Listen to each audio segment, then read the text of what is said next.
So, the service that we will use in our labs is Tinkercad. Let's make a quick overview of the interface and the functionality of the system. This is the first page of the website. First of all, we will need to sign in into the system. You have two options to sign in into the system. First option is to create new account using your email address. You need to choose your country, fill your birthday, and so on. Second option is to use the social account such as Google, Facebook, etc. I recommend this way, it's more easier and quickly. I will use my Google account to sign in. So I choose it.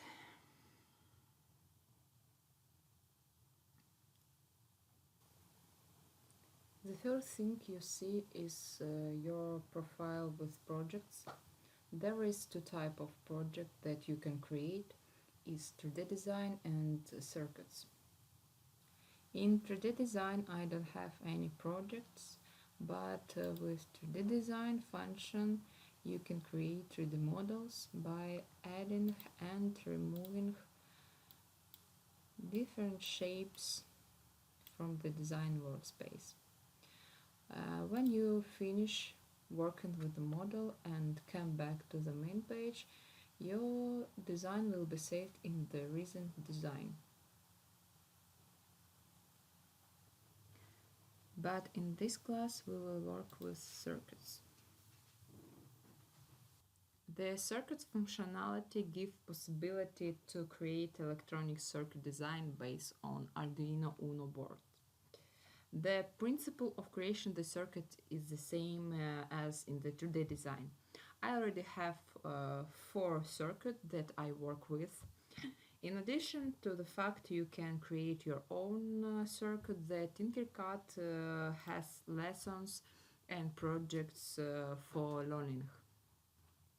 You have to select in the menu Learn tab to go to this page. So, in the drop-down menu, choose the circuits. Here we have lessons and projects that teach you the basic of electronic circuit design and using Arduino. Let's go to the Projects tab and look on all of the existing projects here. So, how we can see, there is a simple project with LEDs, motion, distance sensor, temperature sensor, servo motor, photoresistor, and so on. For example, let's look on the simple project with LEDs.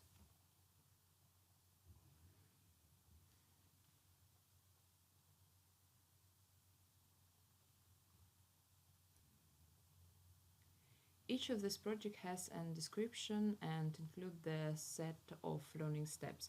Go through these steps will help you in learning. Especially it is important if you are a new one in the electronics.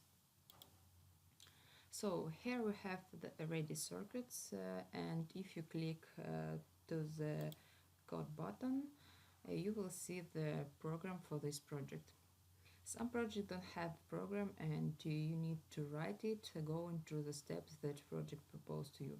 Now the code looks like a blocks. To see the code like text, program text, choose from the drop-down menu the text option.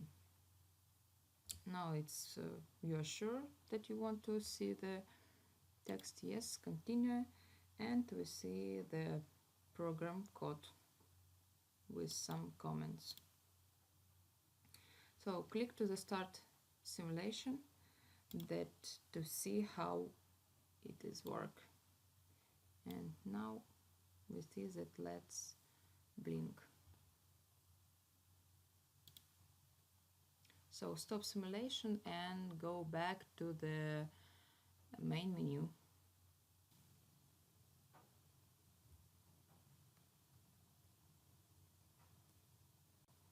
Now I will show you how to create new projects from the scratch. For this, in the dashboard, you need to click on the Create New Circuit button.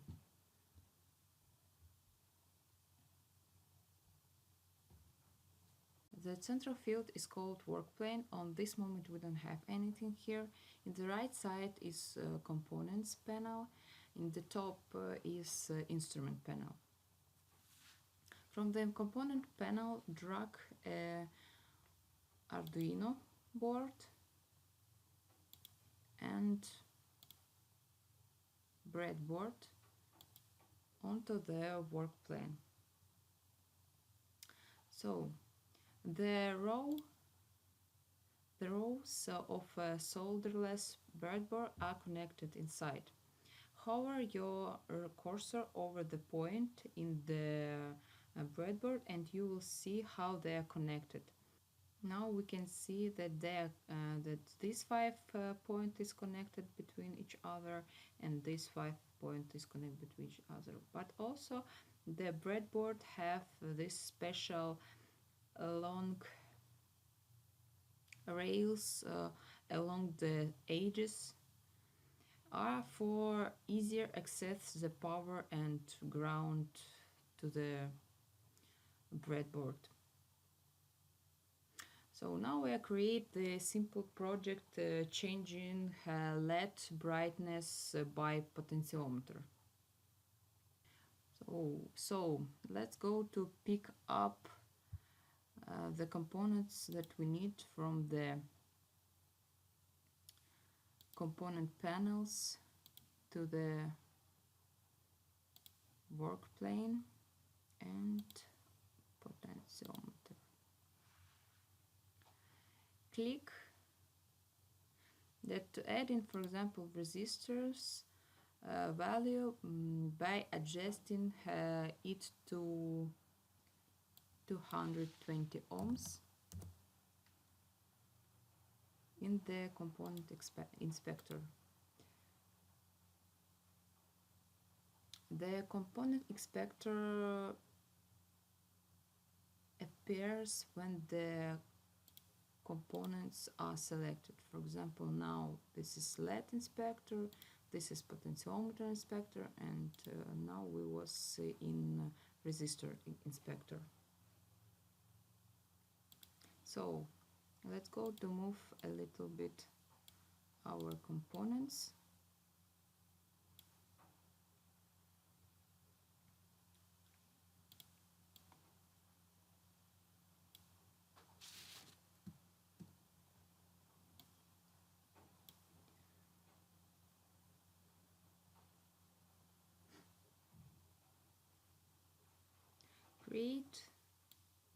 Create the wires connecting Arduino 5-volt pins with the red power rail on the breadboard. The same we will do with the ground. We are connected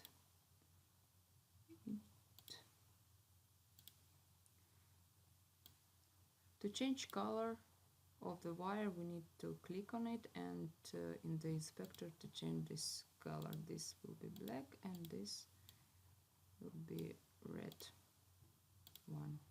So now we have power and ground on our breadboard. Let's go to make other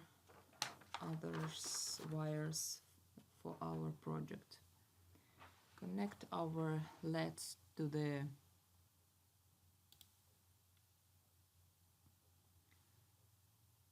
to the 11 pin.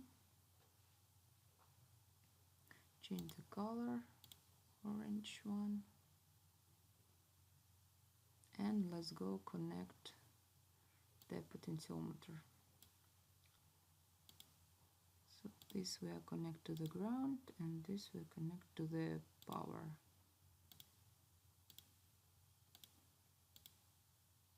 Change the color of our wires, and the middle one we are connected to the analog pin. So our circuit is ready. Now let's go to the code and write the simple code for this project. So we change blocks on the text, continue, and the Tinkercad proposes us a simple project for the blinking the LED on 13 pin that connected to the 13 pin. So let's go to change program.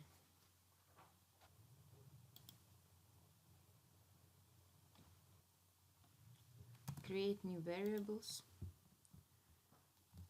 Let's call it val. To save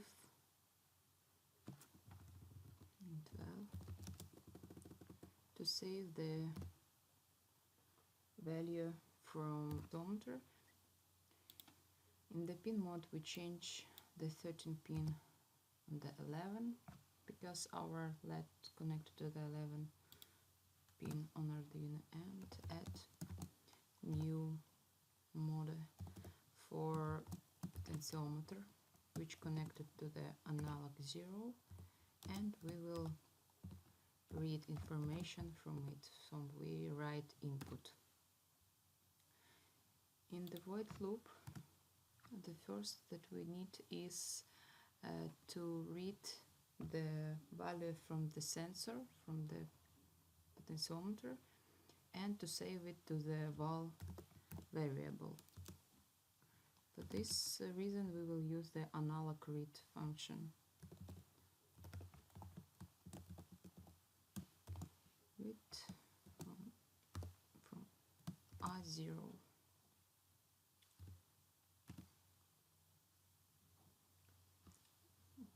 Because the LED can read only from 0 to 25, but from the potentiometer we have value from 0 to 1023. So now we need to map our variables. For this we use the function map our value that we read. The first, the minimum is the 0 that we can have, and the maximum is the 1023. And we need to have from 0 to 2055. And after this we will write what we have in our LED. So for this we will use analog write function. Analog write, change here to the 11, and we will write our value that we will have. And this we are delete. So let's go to see how it will work. Click to the start simulation and rotate the potentiometer, and we will see that our brightness changes. Okay, this all. Stop simulation and go back to the main menu, to our dashboard, and here we have our project that automatically saved to the dashboard. So that's all.